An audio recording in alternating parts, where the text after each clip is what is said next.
அந்த ஒரு மனிதர் பெருமாளுடைய தீவிர பக்தர். டெய்லியும் பெருமாள் கோவிலுக்கு போவார். தன்னுடைய வீட்டிற்கு அருகிலேயே இருந்ததுதான் அந்த பெருமாள் கோவில். தன்னால் முடிந்த கைங்கரியங்களை அந்த கோயிலுக்கு செய்வார். அதிலிருந்து வரக்கூடிய சொற்ப வருமானத்தில் தான் அவருடைய குடும்பமே சாப்பிட்டு கொண்டிருந்தது. அந்த குடும்பம் மிகவும் வறுமையில் இருக்கக்கூடிய குடும்பம் தான். ஆனால் மிகவும் நேர்மையான மனிதர்.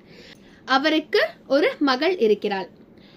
அவருடைய மகளை பெண் பார்ப்பதற்காக மாப்பிள்ளை வீட்டார் வந்து செல்கிறார்கள். ஆனால் என்னன்னா, அதிகமா பணமும் பொருளும் நகையும் எதிர்பார்க்கிறாங்க.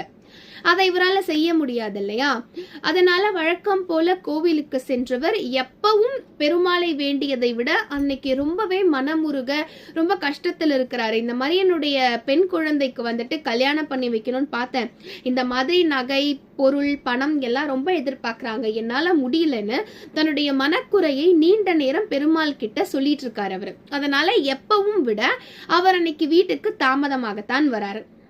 அவர் வீட்டிற்கு வந்து சேர்ந்த 10 நிமிடத்திற்கு பிறகு அரண்மனை காவலாளிகள் வராங்க. ஐயா, உங்களை மன்னர் கூட்டிட்டு வர சொன்னார் அப்படின்னு சொல்லி கூட்டிட்டு போறாங்க. ஆனா அவங்க கூட்டிட்டு போனது சிறைசாலை.